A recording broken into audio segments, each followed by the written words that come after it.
Jangan lupa subscribe agar tidak ketinggalan kisah-kisah rumah tangga penuh pelajaran setiap hari. Namaku Laila.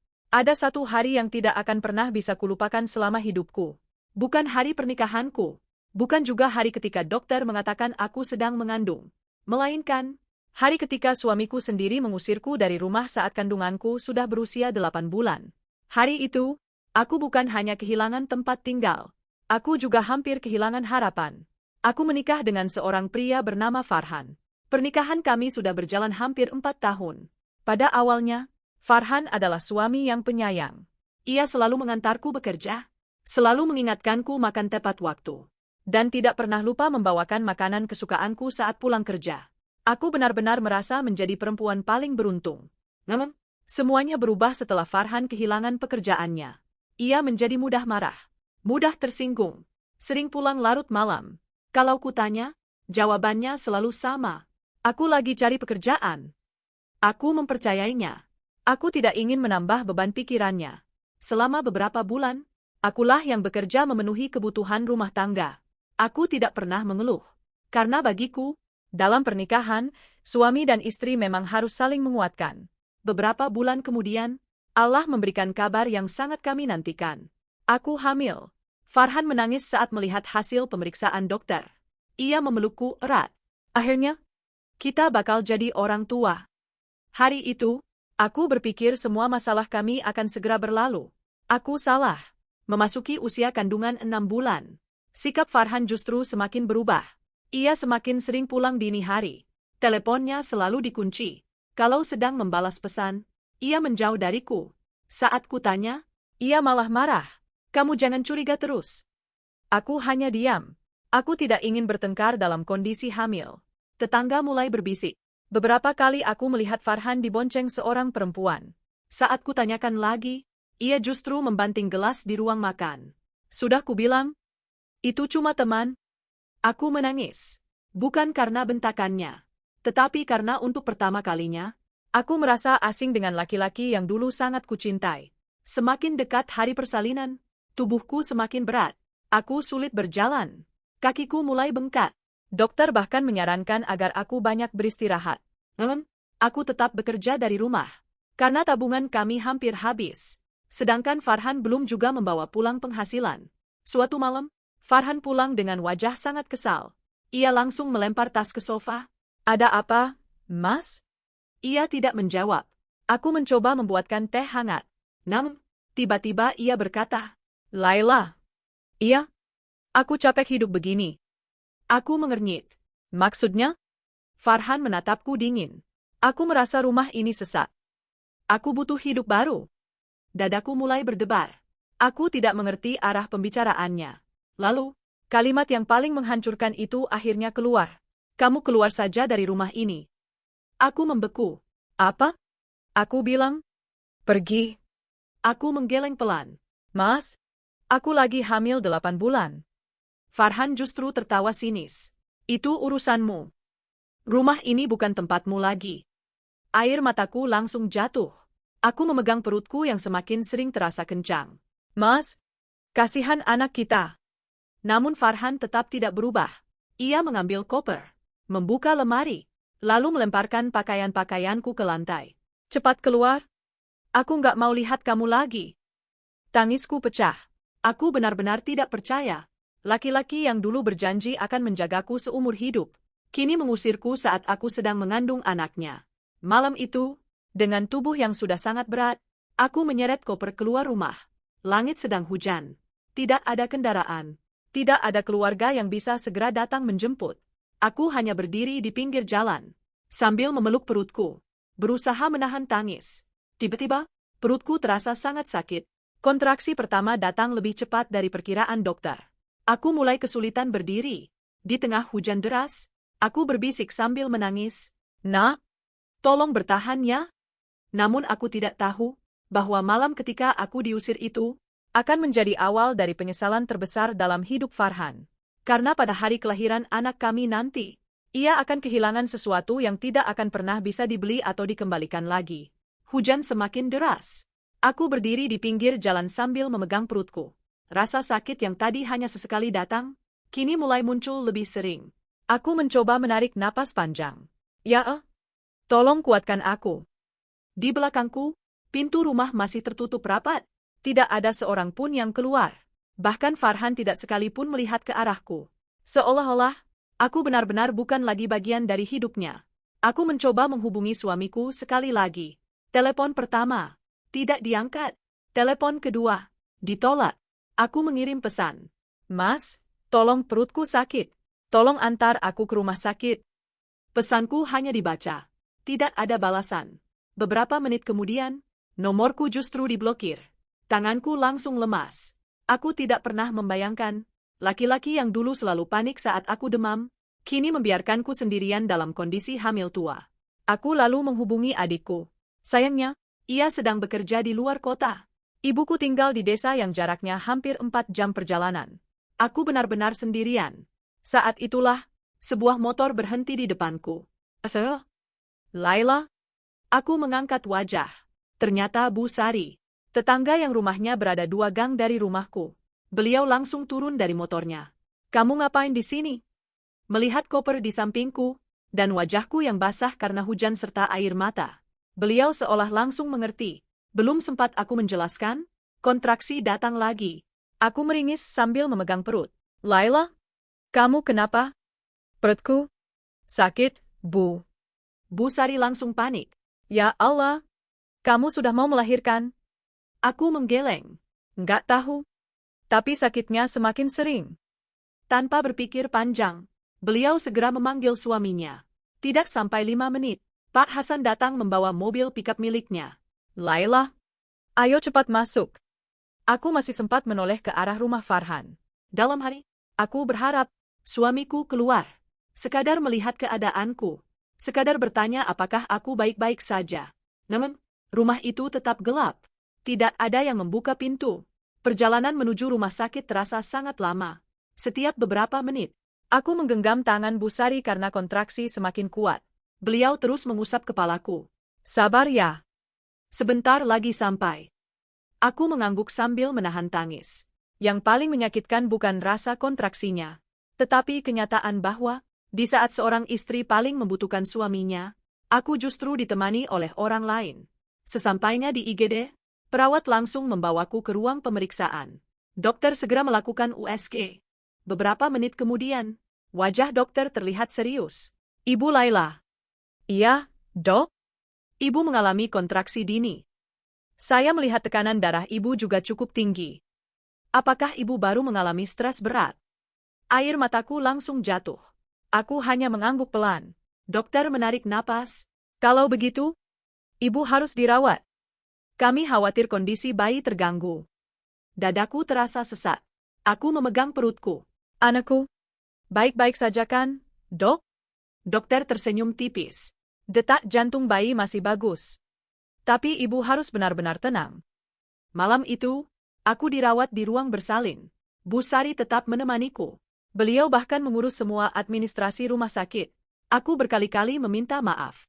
Bu, saya merepotkan. Beliau menggenggam tanganku. Jangan bicara begitu. Hari ini kamu anggap saya ibumu. Tangisku pecah lagi. Kebaikan orang yang bahkan bukan keluargaku, justru hadir saat keluargaku sendiri meninggalkanku. Sekitar pukul 11 malam, dokter kembali memeriksaku. Kontraksi mulai berkurang setelah diberi obat. Namun, dokter memberikan peringatan. Kalau kondisi psikologis ibu kembali terganggu, persalinan bisa terjadi kapan saja. Aku hanya mengangguk. Dalam hati, aku terus berdoa agar bayiku mampu bertahan beberapa minggu lagi. Sementara itu, di rumah, Farhan ternyata tidak sendirian. Seorang perempuan datang membawa beberapa kantong belanja. Mereka tertawa bersama di ruang tamu. Farhan bahkan berkata, akhirnya rumah ini tenang. Ia sama sekali tidak tahu bahwa istrinya sedang terbaring di rumah sakit, berjuang mempertahankan keselamatan anak yang juga darah dagingnya. Menjelang subuh, ponselku berdering. Nomor yang tidak kukenal. Dengan suara lemah aku mengangkatnya. Halo? Terdengar suara seorang perempuan. Laila? Iya. Saya Rina. Saya tetangga baru di sebelah rumahmu. Ada yang harus kamu tahu. Jantungku kembali berdebar. Apa maksudnya? Perempuan itu menarik napas panjang. Sejak kamu keluar dari rumah tadi malam, ada seorang wanita yang masuk ke rumah suamimu. Dan, sampai sekarang, wanita itu belum keluar. Tanganku langsung gemetar. Air mata kembali mengalir. Di saat aku sedang berjuang mempertahankan kandunganku, ternyata Farhan sudah membawa perempuan lain ke dalam rumah kami. Dan aku belum mengetahui bahwa beberapa hari kemudian, tepat di hari kelahiran anakku, perempuan itu akan menjadi saksi bisu saat Farhan menerima kabar yang menghancurkan seluruh kesombongannya.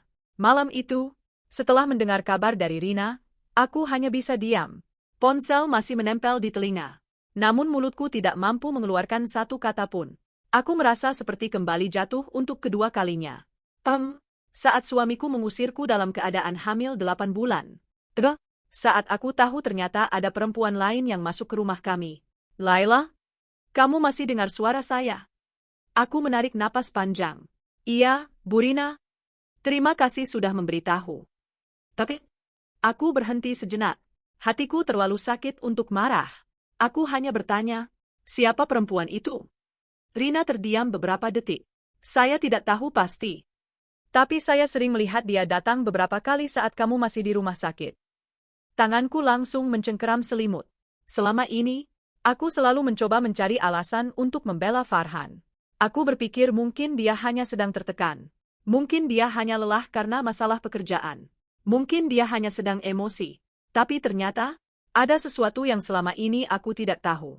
Aku menutup telepon, lalu menatap langit-langit kamar rumah sakit. Air mataku jatuh perlahan. Apa salahku sampai diperlakukan seperti ini? Tanganku mengusap perutku yang besar. Nak, maafkan ibu. Seharusnya kamu mendapatkan ayah yang menunggu kelahiranmu. Bukan ayah yang meninggalkan kita. Pagi harinya, Bu Sari datang membawa sarapan. Begitu melihat wajahku, beliau langsung tahu ada sesuatu yang terjadi. Kamu menangis semalaman. Aku mencoba tersenyum. Tidak apa-apa, Bu. Namun Bu Sari bukan orang yang mudah dibohongi. Ada apa? Aku akhirnya menceritakan semuanya. Tentang perempuan yang datang ke rumah. Tentang Farhan yang tidak menjawab telepon. Tentang perasaanku yang hancur. Bu Sari menggenggam tanganku. Laila, dengar baik-baik. Kamu sekarang punya seseorang yang harus kamu lindungi. Aku melihat beliau. Siapa? Anakmu. Jangan biarkan kesalahan Farhan membuat kamu kehilangan kebahagiaan menjadi seorang ibu. Aku terdiam. Perkataan itu membuatku berpikir. Selama ini, aku terlalu sibuk memikirkan kenapa Farhan berubah. Ada bayi kecil yang sedang membutuhkan ketenanganku. Beberapa hari berlalu. Aku masih dirawat. Dokter meminta aku banyak istirahat. Namun pikiranku tetap tidak tenang. Setiap kali melihat ibu lain ditemani suami di ruang bersalin, hatiku terasa perih. Ada suami yang mengusap kepala istrinya. Ada suami yang membawakan makanan. Ada suami yang panik saat dokter datang. Sementara aku, hanya ditemani Bu Sari. Suatu saat, dokter datang memeriksa. Setelah melihat hasil pemeriksaan, beliau tersenyum. Ibu Laila, bagaimana perasaannya hari ini? Lebih baik, Dok? Bagus. Tapi ibu harus siap. Aku terkejut. Siap untuk apa, Dok? Dokter melihat catatannya. Usia kandungan ibu sudah mendekati 9 bulan. Dan dari tanda-tanda yang ada, persalinan bisa terjadi dalam waktu dekat. Aku memegang perutku. Campuran rasa takut dan bahagia muncul bersamaan. Malam itu, aku memberanikan diri membuka ponsel lama. Aku melihat foto-foto pernikahanku dengan Farhan. Foto saat dia mencium keningku. Foto saat kami tersenyum di depan keluarga. Foto saat dia berkata, aku akan menjaga kamu dan anak kita. Aku tersenyum pahit. Ternyata, tidak semua janji mampu bertahan. Sementara itu, di rumah, Farhan mulai merasakan sesuatu yang berbeda.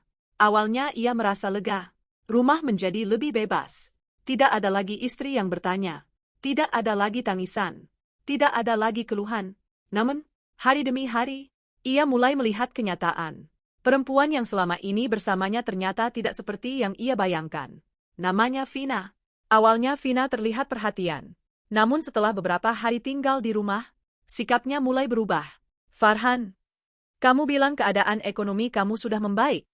Farhan terdiam. Belum. Aku masih cari kerja. Wajah Vina berubah. Lalu, aku harus hidup seperti ini terus. Farhan mulai menyadari sesuatu.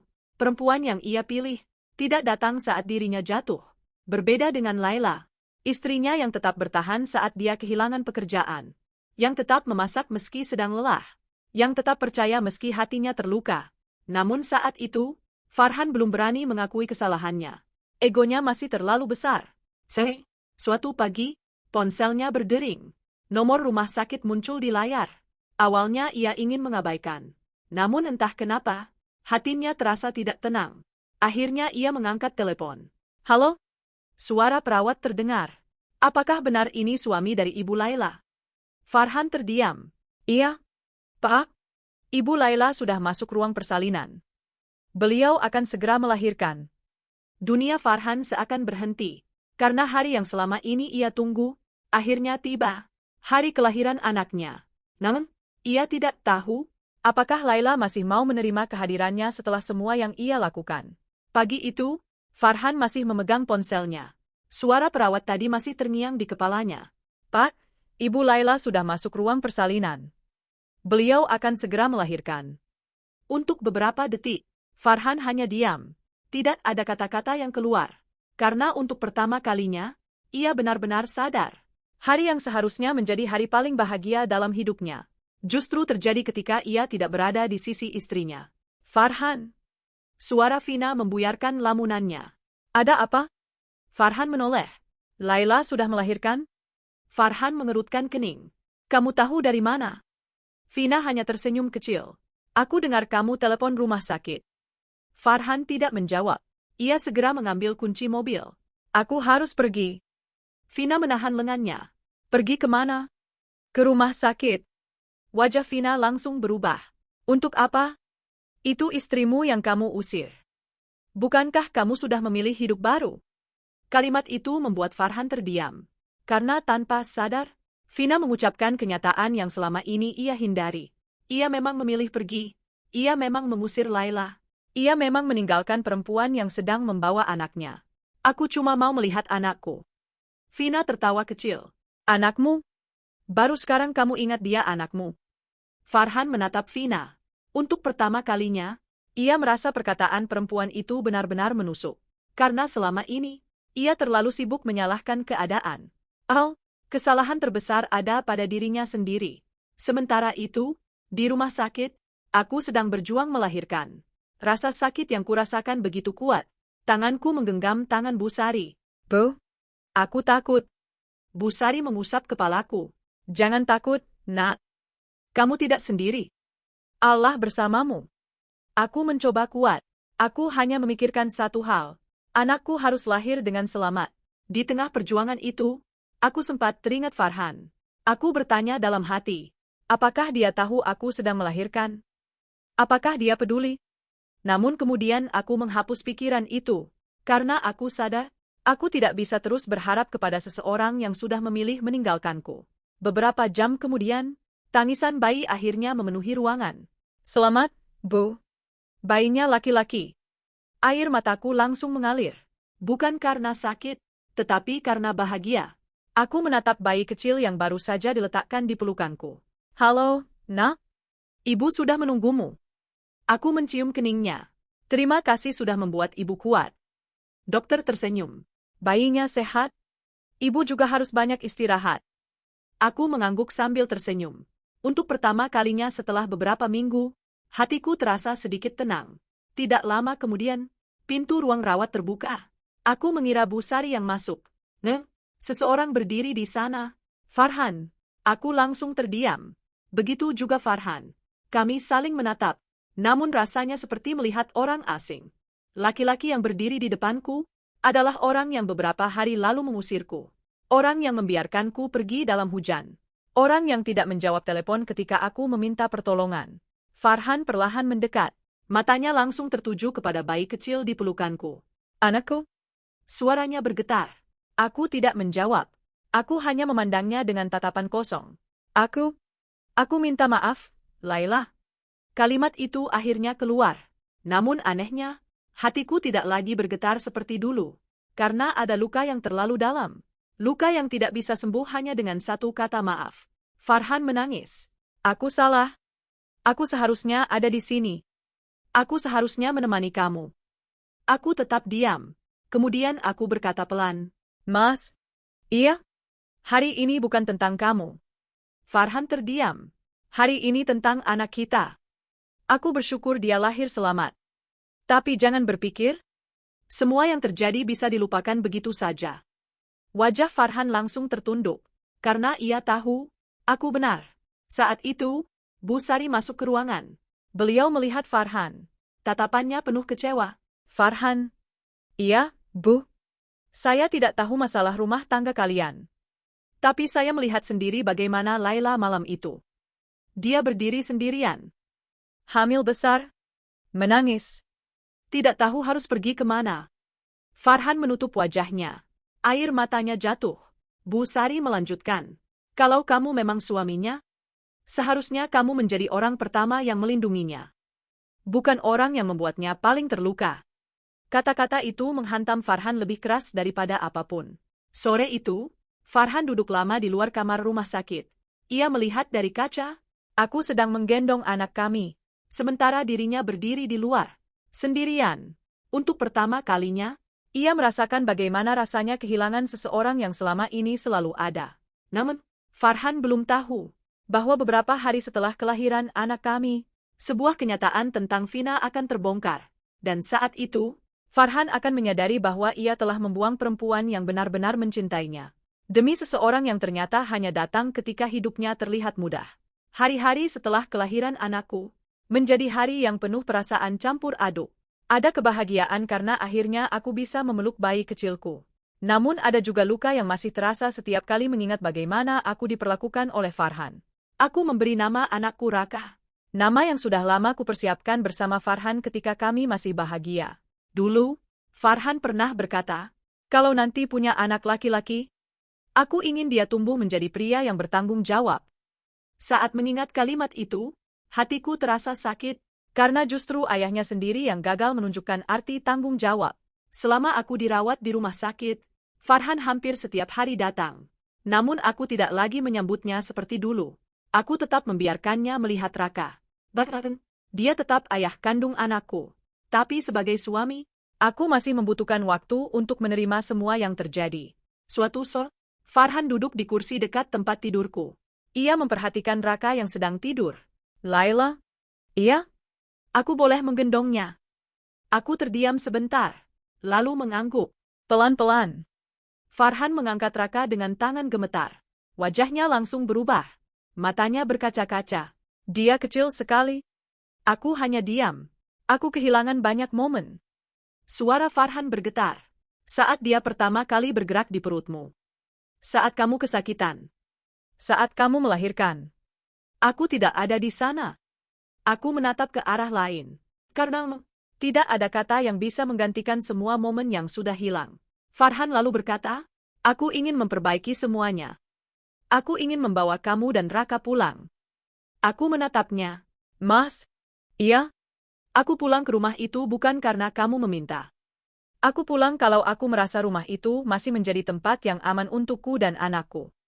Farhan terdiam. Ia tahu, kepercayaan yang hancur tidak bisa kembali dalam satu hari. Sementara itu, kabar tentang hubungan Farhan dan Vina mulai terdengar. Tetangga yang dulu melihat Vina masuk ke rumah Farhan mulai bercerita. Ternyata, hubungan mereka tidak seindah yang Farhan bayangkan. Suatu malam, Farhan datang ke rumah sakit dengan wajah sangat kacau. Aku yang sedang menyusui Raka langsung menyadari ada sesuatu. Ada apa, Mas? Farhan duduk dengan wajah tertunduk. Vina pergi. Aku terdiam. Pergi? Iya. Dia meninggalkan aku. Aku tidak merasa bahagia mendengar itu. Karena bagaimanapun, aku bukan orang yang ingin melihat orang lain terluka. Namun aku juga tidak bisa melupakan bagaimana Farhan meninggalkanku. Apa yang terjadi? Farhan menarik napas panjang. Setelah tahu aku tidak punya banyak uang, setelah tahu aku masih harus berjuang mencari pekerjaan, dia berubah. Aku hanya mendengarkan. Farhan melanjutkan. Dia bilang, aku tidak bisa memberikan kehidupan yang dia inginkan. Dia bilang dia tidak mau hidup susah. Aku menatap bayi kami. Dalam hati aku teringat sesuatu. Ketika Farhan kehilangan pekerjaan, siapa yang tetap tinggal? Aku. Ketika keadaan sulit, siapa yang tetap mendukung? Farhan menunduk. Baru sekarang aku sadar. Aku meninggalkan orang yang bertahan bersamaku. Aku mengejar seseorang yang hanya menyukai kehidupanku saat muda. Aku tidak menjawab. Karena meskipun kata-katanya terdengar menyakitkan, ada bagian dari diriku yang masih terluka. Beberapa hari kemudian, aku diperbolehkan pulang. Farhan datang menjemput. Namun kali ini, ia tidak langsung membawa kami ke rumah lama. Ia mengajakku berbicara terlebih dahulu. Laila, aku sudah menjual beberapa barang yang tidak perlu. Aku juga mulai mencari pekerjaan lagi. Aku ingin membuktikan, bukan hanya meminta maaf. Aku menatapnya. Mas, aku tidak butuh janji besar. Aku hanya butuh melihat perubahan. Farhan mengangguk. Aku mengerti. Saat sampai di rumah, aku berhenti di depan pintu. Rumah yang dulu menjadi tempat aku menangis sendirian. Rumah yang menjadi tempat aku diusir saat hamil besar. Kenangan itu masih terasa. Namun kali ini, aku tidak masuk sebagai perempuan yang tidak berdaya. Aku masuk sebagai seorang ibu. Seseorang yang tahu nilai dirinya. Malam itu, Farhan duduk di ruang tamu. Ia melihat aku menggendong Raka. Lalu berkata, Laila. Iya? Terima kasih karena kamu masih memberikan aku kesempatan melihat anak kita. Aku menjawab pelan. Aku memberikan kesempatan untuk menjadi ayah bagi Raka. Bukan berarti semua luka sudah hilang. Farhan mengangguk. Aku tahu. Namun, keesokan harinya, sebuah surat datang ke rumah. Surat itu bukan untukku, melainkan untuk Farhan. Dan setelah membaca isi surat tersebut, wajah Farhan langsung berubah pucat. Karena ternyata, masalah yang ia tinggalkan bersama Vina belum selesai. Dan surat itu akan membuka satu kenyataan besar tentang kebohongan yang selama ini tidak pernah aku ketahui. Pagi itu, aku sedang berada di dapur menyiapkan sarapan untuk Raka. Rumah masih terasa sunyi. Berbeda dengan beberapa bulan sebelumnya. Ketika rumah ini dipenuhi pertengkaran, air mata, dan rasa kecewa. Kini, aku mencoba menjalani hari dengan lebih tenang. Bukan karena semua luka sudah hilang, tetapi karena aku mulai belajar menerima bahwa hidup harus terus berjalan. Tiba-tiba, terdengar suara pintu diketuk. Farhan yang sedang di ruang tamu segera membukanya. Seorang kurir berdiri sambil membawa amplop. Pak Farhan? Iya. Ini surat untuk Bapak. Farhan menerima amplop itu. Awalnya ia terlihat biasa saja. Namun setelah membuka dan membaca isinya, wajahnya langsung berubah pucat. Tangannya gemetar. Aku yang melihat dari dapur langsung menghampiri. Mas? Ada apa? Farhan tidak menjawab. Ia hanya menatap kertas di tangannya. Mas? Apa itu? Perlahan ia menyerahkan surat tersebut kepadaku. Aku membaca isinya. Surat itu berasal dari sebuah perusahaan tempat Farhan pernah meminjam uang. Dulu, saat kehilangan pekerjaan, Farhan ternyata memiliki banyak utang. Dan tanpa sepengetahuanku, ia pernah mengatakan kepada pihak pemberi pinjaman bahwa ia memiliki aset rumah tangga yang cukup untuk melunasinya. Aku menatap Farhan. Kenapa kamu tidak pernah cerita soal ini? Farhan menunduk. Aku malu. Laila, aku takut kamu kecewa. Aku tersenyum pahit. Mas, aku kecewa bukan karena kamu punya masalah. Aku kecewa karena kamu memilih menyembunyikannya. Dan saat kamu merasa tertekan, kamu justru menyalahkan aku. Farhan menangis. Aku salah. Aku terlalu takut terlihat gagal. Aku mencari pelarian. Dan aku menghancurkan orang yang paling mendukungku. Hari itu, untuk pertama kalinya, Farhan menceritakan semuanya, termasuk bagaimana ia mengenal Vina. Awalnya, Farhan hanya sering bercerita tentang masalahnya. Vina selalu mendengarkan, membuatnya merasa dihargai. Namun perlahan, hubungan itu berubah. Farhan mulai berpikir bahwa bersama Vina hidupnya akan lebih mudah. Apa? Bahwa ada seseorang yang sudah menemaninya saat keadaan paling sulit, yaitu aku. Aku mendengarkan semuanya, tidak dengan amarah. Karena rasa marahku sudah berubah menjadi rasa lelah. Aku hanya berkata, Mas? Iya? Kesalahan terbesar kamu bukan karena kehilangan pekerjaan. Bukan karena punya utang. Tapi karena saat kamu jatuh. Kamu memilih menjatuhkan orang yang berusaha mengangkatmu. Farhan menunduk. Air matanya jatuh. Beberapa bulan kemudian, perlahan hidup kami mulai membaik. Farhan mendapatkan pekerjaan baru. Tidak langsung besar. Tidak langsung membuat kami kaya. Tapi ia bekerja dengan sungguh-sungguh. Setiap hari ia berusaha membuktikan bahwa dirinya berubah. Yang paling berubah adalah sikapnya terhadap Raka.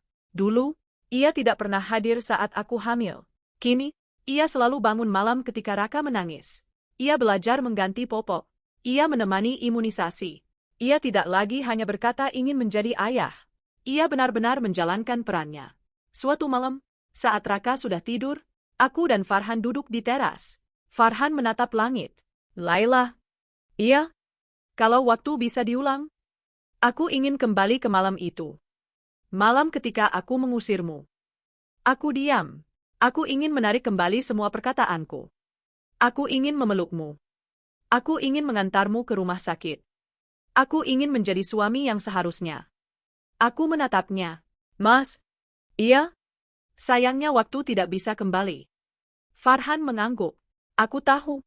Tapi aku akan menggunakan waktu yang tersisa untuk memperbaiki semuanya. Aku tidak langsung menjawab. Karena aku tahu, memaafkan seseorang bukan berarti melupakan luka. Dan menerima seseorang kembali bukan berarti membiarkan kesalahan yang sama terulang. Namun aku juga percaya, setiap orang bisa berubah jika benar-benar menyadari kesalahannya. Setahun kemudian, Raka merayakan ulang tahun pertamanya. Rumah kami dipenuhi keluarga dan orang-orang terdekat. Farhan berdiri sambil menggendong Raka. Wajahnya penuh kebahagiaan. Aku melihat pemandangan itu dengan perasaan yang sulit dijelaskan. Dulu, aku pernah berdiri sendirian di tengah hujan. Hamil 8 bulan. Diusir oleh laki-laki yang seharusnya melindungiku. Namun hari ini, aku berdiri melihat anakku tersenyum bersama ayahnya. Saat meniup lilin, Farhan menggenggam tanganku. Laila. Terima kasih. Untuk apa? Karena kamu mengajarkanku arti keluarga. Aku tersenyum kecil. Aku juga belajar sesuatu. Apa? Bahwa seorang wanita tidak kehilangan harga dirinya hanya karena ditinggalkan. Sekarang, kehilangan seseorang justru membuat kita menemukan kekuatan diri sendiri. Kini aku mengerti, hari ketika Farhan mengusirku saat hamil 8 bulan, memang menjadi hari paling menyakitkan dalam hidupku. Tetapi hari itu juga menjadi awal aku menemukan kekuatanku. Dan bagi Farhan, hari kelahiran anak kami menjadi penyesalan terbesar dalam hidupnya. Karena pada hari itu, ia sadar bahwa ia hampir kehilangan seorang istri yang tulus mencintainya. Dan seorang anak yang seharusnya ia perjuangkan sejak awal.